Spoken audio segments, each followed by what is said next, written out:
Namaskar viewers, hello and welcome to Sunset TV. I'm Tina Jha. You're watching Perspective. Last week, the government issued an advisory for prospective students wanting to study medicine in China, outlining some risks and common challenges of enrolling in Chinese universities. Among the cautionary points were factors like poor pass percentage, mandatory learning of official spoken language there, also the quality of education, and most importantly, the stringent norms to qualify to practice back in India. The advisory was issued as thousands of Indians studying in Chinese medical colleges are currently stuck at home for over 2 years due to Beijing's COVID visa ban. According to official estimates, over 23,000 Indian students are currently enrolled in various Chinese universities, a vast majority of them medical students. Now, this number went up significantly in the last decade until the COVID pandemic struck. Now, after over 2 years of COVID visa restrictions, China has recently started issuing visas to a selected number of students to return. However, most of them are struggling to return as there are no direct flights, and both countries are still in talks to work out limited flight facilities, keeping in view Beijing's quarantine restrictions as well. So among the pitfalls that the advisory mentions, one striking feature is the statistic that between 2015 and 2021, only 16% of the students passed the required test to qualify to practice in India. So of the around 40,000 students who appeared in foreign medical graduate examination of the Medical Council of India, only 6,387 cleared it between this period of 2015 to 2021. In Perspective today, we'll analyze some pertinent questions relating to foreign medical graduates, what drives them to choose medical courses abroad, the challenges that they face, and of course, most importantly, their future prospects. Joining me is an esteemed panel of experts, so let me begin by introducing them to you. With me in the studio is senior journalist Ms. Urmi Goswami. Thank you, Ms. Goswami, for joining us on the program today. And joining us virtually is Dr. Naresh Chawla. He is National Joint Secretary, Indian Medical Association. Dr. Chawla, thank you for your time. Welcome to the program. Also pleased to welcome Dr. Ashish Mahendra. He is Counselor Abroad Medical Education. Dr. Mahendra, thank you for your time and welcome to Sunset TV. Allow me to begin the program today with you, since we are talking about increasing number of students going abroad to countries like Russia, China, Ukraine to study medicine particularly. And of this huge number, or the official estimates suggest about 20 to 25,000 students every year are traveling to these countries to pursue education.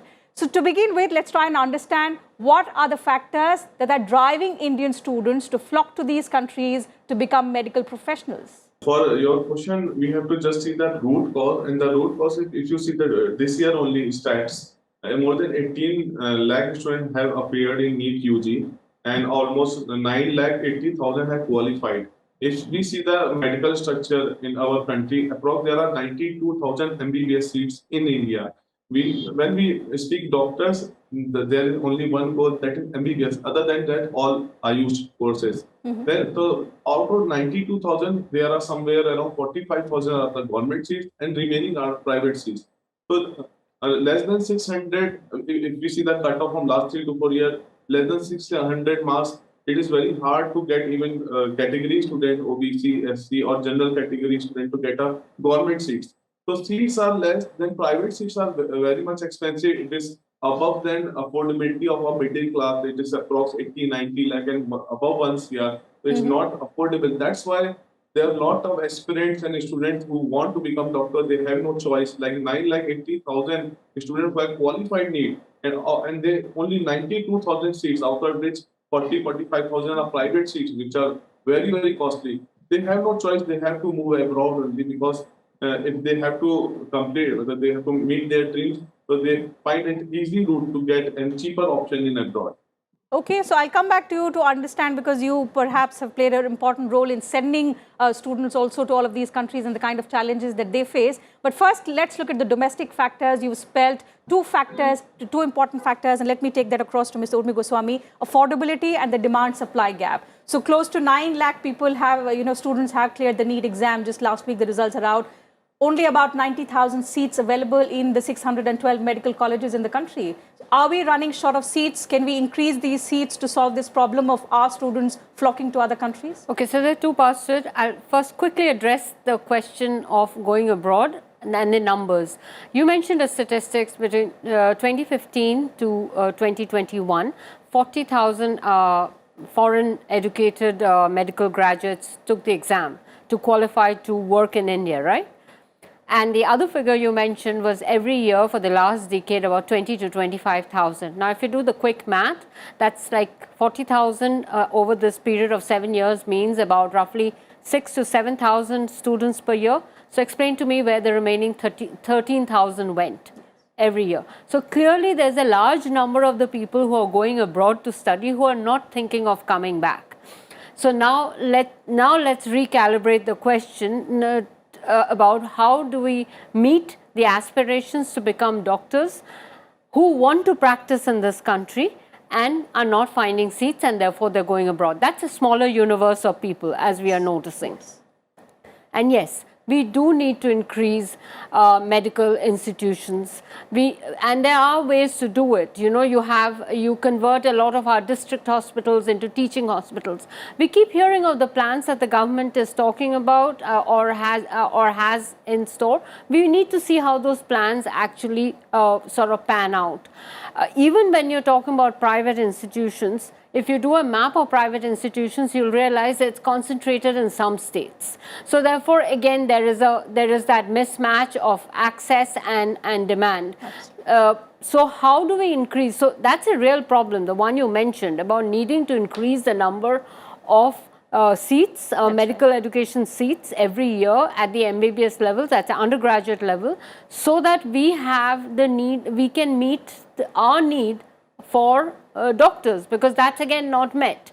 So one way of doing it is actually trying to find district hospitals, converting them into teaching hospitals, linking them up with existing bigger hospitals. So if you are, say, in Delhi and there is a district hospital in the periphery of Delhi, you connect it up with the existing bigger teaching hospitals here, so that you can create that kind of infrastructure. So that needs to be done. Absolutely. Affordability is the other question you asked. Now there are two sort of perspective, two ends of this affordability piece. One is, of course, government tuitions, and then there are the private tuitions.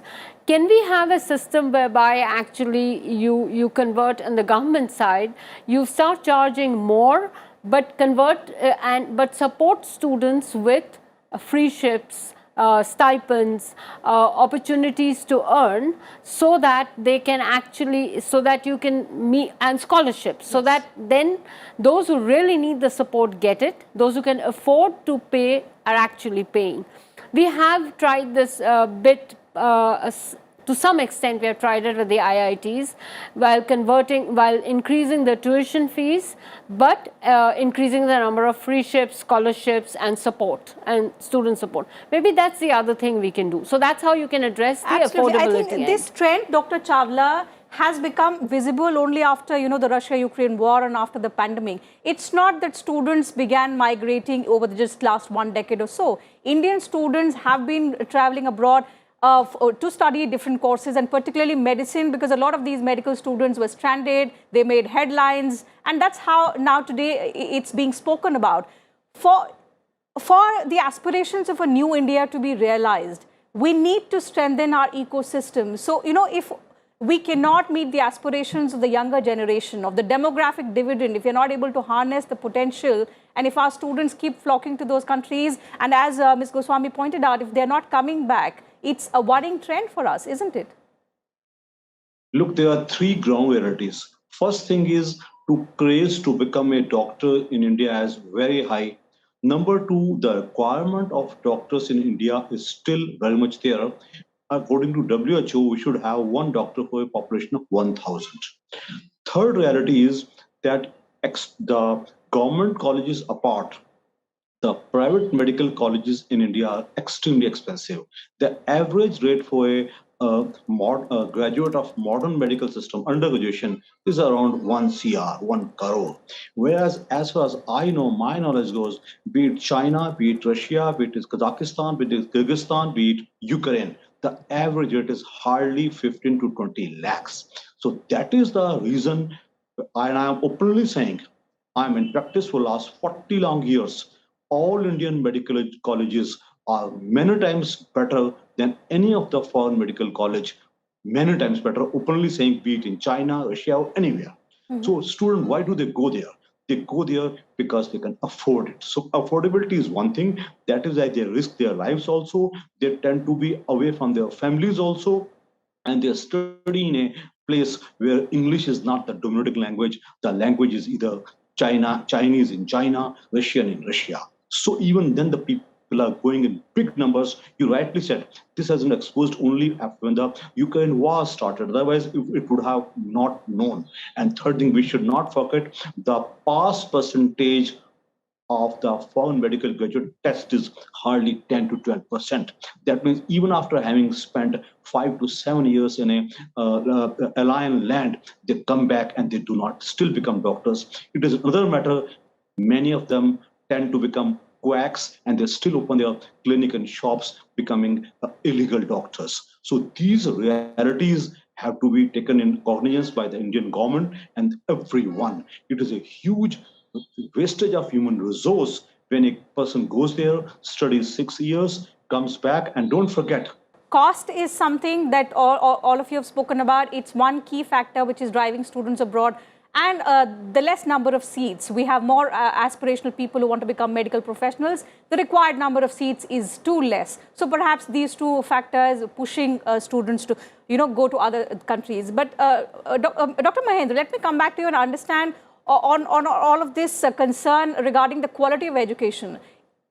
There are a host of courses for which the Indian students are going abroad. They are pursuing the course, coming back, and they're working in some or the other company, making it for a living. The question is here is, when it comes to the medical courses, why are there concerns about the quality of education? And even the statistic is supporting that very concern.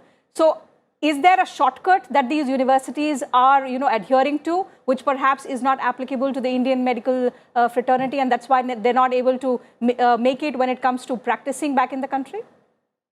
See, it's not only the quality of education, in fact, the quality of the student. And our government is concerned with election because when Niti Aayog was mentioned, they mentioned because NEET was introduced to make a reform in medical education in India. That's why NEET exam came in existence in 2017. And a very nice, great initiative taken by our government for abroad students. They have filtered the student going abroad by making it mandatory to qualify NEET exam. Then only you can go. Even this year, if we see the stats, if 9,80,000 had qualified, to approx 9 lakh students are there who are not qualified. These 9 lakh non-qualified students will not be able to go abroad also. That's why government has started putting some filter, at least some quality student can go. See, the qualifying marks is just 12%. 12% out of it. And if the student is not getting even 12% and he is flying abroad to pursue MBBS, I think he is not fit for MBBS course. That's why government has initiated, and later on there are a lot of reform has been done, like they have introduced a common exam now. From 2023, they have introduced next exam, national exit test. And this exam will be common for everyone. Student is studying from India, student is studying from abroad. The baseline is whoever they will study, they will clear the exam and they can practice in India. It doesn't matter from where you are studying. Okay, but Ms. Goswami, looking at the statistic, do you think have we set the bar too high, or is actually the quality of education something abroad that's happening, particularly in these universities in China, in the Philippines, in countries like Kazakhstan? Is it a matter of concern that these students go there and when they come back, they're not able to clear the exam, their future hangs in balance? Think about it this way. You are a patient and you go to a doctor. You're expecting the best possible care, Certainly. right? And, as Dr. Mahendra mentioned, the interventions that the government has done of having a level playing field, that is all medical graduates have to take this exam. It doesn't matter where you went. So the quality of, you'll filter out the question of quality by itself. I could go to the United States, I could go to Russia, I could go to Belarus, or I could go to Philippines. If I want to practice in India, I have to qualify this exam. Or I could have been trained here, right here in New Delhi.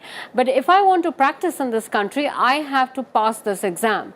And because this exam is the floor of the basic qualification I should have, a basic level of knowledge and expertise I should have to be practicing medicine in this country.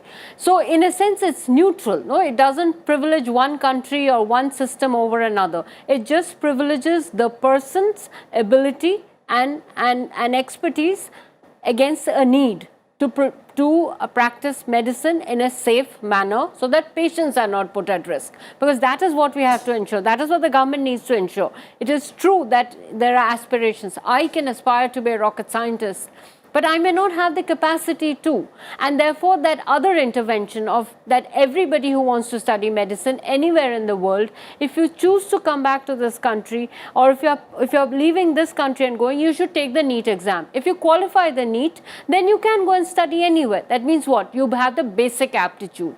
So if I were to take the NEET, I would fail it. So even if I want to become a doctor, I'm sorry, I'll have to find some other way of, absolutely, you know. that difference between aptitude and capacity has to be understood. Your question of quality is not just a question of their quality. It's a question that both Dr. Chawla and Dr. Mahindra raised. Are we not asking the other question? Are the students who are going really, you know, they want to become doctors? 15 lakhs, I think, was a figure that Dr. Chawla mentioned. So a lot of parents can afford to pay 15 lakhs, you know, for their child to become a doctor. The question is, would you want that person to be practicing medicine on you, or is that the best they can be? I'm not saying that there are no other issues. We mentioned other issues, but this is critical. So how do you have a neutral system that is not subjective, but that actually ensures those with aptitude actually study medicine, and then those with capacity to practice actually do it? So I think in a sense, these two measures that Dr. Mahindra mentioned are actually very good measures that seem to offset against this fear of quality of schools, quality of students. It kind of gives you a level playing field. And finally, yes, it's a question that you would have. Imagine, I mean, forget going, you know, even going to study a course where you have to spend money. Even if you were buying a consumer product, you would read 10 reviews. Am I buying the best product? You're looking at quality. We all do that. And what does the government do? It can't stop. In a democratic country, in an open society, no government can stop anybody from going anywhere. All it can do is ensure that it gives you the best advice, which is what that advisory on studying in China is about. These are the pitfalls. This is what we know. They don't, if you read the advisory, it's very clear. It doesn't mention about quality of education there, because they say we haven't done any objective study. But what we are seeing is that people who study here and go back to the country, only X amount of people of them actually qualify to practice in the country. So that's the best advisory they can offer. And then the other thing a government can do is safeguard its own citizens from harm. So it says, okay, you want to practice in this country, you have to pass this exam. You want to study medicine and come back and practice, you have to pass this exam. Absolutely. So these are rules that have been in place for several years. There are several reforms, Dr. Chawla, that are being brought in as well to sort of maintain that parity between the Indian students and those also who are coming from abroad. But the concern here and the argument that is being made by a lot of students now, and perhaps the parents as well, they approach the court as well in the past few months. The fact that thousands of these students who were stranded in Ukraine because of the war, they had to be brought back. And for several months, they've not been able to obviously get admissions to any of the medical colleges here in the country. Even during the pandemic, those who came back, they've not been able to go back. So their time, even if they're competent, even if they're capable, their time has been lost. And why is the government not doing anything to accommodate them within the system here? That's the question that has often been raised. That is something that the government is often asked to be accountable for. Is it something that the government can do anything about? It's the students who are going abroad, if because of certain geopolitical factors, because of unprecedented health crises like the COVID pandemic, if they have to come back, can our system absorb these students? Is it practically possible? It is not possible at all. First thing, all the colleges, when the many medical students came back from Ukraine. Someone was in first year, someone was in second year, third year. They all are in lurch. They all are just hanging. Some I came to know ground realities. They still are. The online classes are still being done. Don't forget, the training in these countries and the training in our countries absolutely different. The kind of patients and the kind of diseases we have. As I already said, nobody goes to China to settle in China. Nobody goes to Russia to settle in Russia. They always want to come back, and whether they are able to pass the exam or not, that is a different matter. So I always advocate there's a definite need for government for investing more money in medical colleges in India only, so that we get something, whether they are purely government or they are sharing between private and government sharing. I think there's a definite need for opening up more medical colleges so that our students do not go there. Obviously, the foreign exchange is also diverted, and the new political order we are seeing. Don't forget, we do not have the best of political relations with China.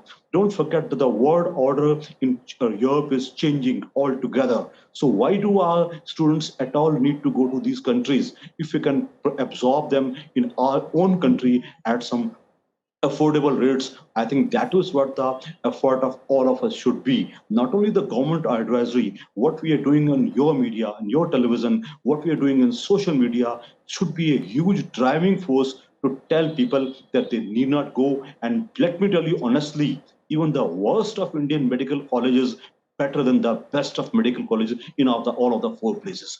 And let me tell you, I am in touch with many students, many doctors who have come back. Even if they have passed the test, that does not make them the best of doctor, because the training which they receive, the kind of patients which they see there's a huge hell of a difference. But we see in India the kind of tropical diseases, the kind of lifestyle diseases, the kind of technology we have. And India is perhaps a heaven for medical education also and medical treatment also. I am openly proclaiming, having seen the many places in Delhi, we are the most affordable country for the medical treatments also. There is a huge need to make India a huge medical tourism nation. That should be a huge source of revenue also for India and foreign exchange also. I think the country Absolutely. and our I think, government it's a complex situation, Ms. Goswami. I mean, the situation that we were earlier discussing as well before the start of the program, that, a situation wherein youngsters aspire to become something. Some of them may be capable enough because of affordability issues, they've had to go abroad. Now, because of these conditions, which is in no one's control. So there is a war that's happening, there is a pandemic that has struck. And for reasons like these, they've had to come back, and their future now is in the lurch. We do not have any provision to absorb them. So on one side is the future of these aspirants who are capable. They're not just aspiring, but they may be capable. On the other hand is the right of patients like us to get the best treatment. And we cannot have one solution to balance both of these. No, you can't have. There's no, one shoe fits all kind of a situation here. Now, if we take the students left in the lurch, their levels are then the first year and so on and so forth. There is a pathway. I think there's been a lot of conversation about a pathway for them in which they apply for an exam, then you find out which level they can be fitted into, but you don't have the infrastructure. Okay, so that's one. So that's a problem that that the government has to countenance, has to find a way of working through some form, but that's a limited problem in that sense. The bigger problem really is, are you producing the number of doctors you really need in this country? And that's not happening, because perhaps, as we mentioned right at the top, is that of the 25,000 students who go abroad to these 4 countries every year for the last decade, only 6,000 or 7,000 of them are actually coming back and taking the exam to work here. So that means at least these 7,000, if they had a place to go, they may have stayed on. Maybe another 3,000 or 4,000 may have also thought of studying in India, had they had the opportunity to. So the question really is not just about why, I mean, about catering to the people who are wanting to go abroad and study medicine at all costs, for which you are taking measures to ensure that, if they want to come back, they actually have the capacity to practice in this country. You're taking the option. The other major question is, are you actually creating the infrastructure, the education infrastructure that is required to train the number of doctors you need every year. Absolutely. So and in that, you will actually address the quality of all your institutions. Because let us not pretend, it is not as if all Indian medical education colleges are of the same standard, or not necessarily all are better. We need to ensure that they all produce students, for which again you have now that level playing field exam. So I think the real question to ask is, you will always have people who will go abroad to study any subject, including medicine. No matter how good the infrastructure exactly is. So, and that's not a bad thing. They should have the pathway to come back and bring their expertise or what they have learned in other parts of the world to this country. And quality as well. of education should never be a matter of concern. Exactly. Wherever you study, there should be no compromise in quality. Exactly. So the bottom line here is that, we've just been through the COVID pandemic. It's actually wreaking havoc still in some of the countries. We've been fortunate. We've been able to, recover well from the pandemic, both in terms of the people as well as the economy. But this is something that has, health is something that has taken precedence over everything else. So for our country, we are a largely populated country, and therefore it's a matter of extreme concern that our healthcare should be, sound enough. There should be access to healthcare, and of course, no shortage of doctors. That should never be the question when we are talking about access to healthcare. So quality of doctors and adequate number of doctors, and for that, adequate infrastructure is something that our panelists have obviously pointed out. So these are domestic challenges within the medical ecosystem that we need to address if we want better and affordable healthcare for each and every Indian in the times to come. Only then we can realize the dream of a developed country that the Prime Minister has, so often asserted, that by 2047, that is in the next 25 years, he wants India to achieve the status of a developed nation. So healthcare is something that has to take precedence. On that note, I'll have to wind up the program. Thank you to all my guests for joining me on this edition of Perspective today, sharing your thoughts, your views with us and our viewers. Absolute pleasure to have all three of you on the program today. So that's it from us on this edition of Perspective today, viewers. Thank you for your time as well. I'll see you same time tomorrow now with another topic. Until then, you take care of yourselves and keep watching Sunset TV.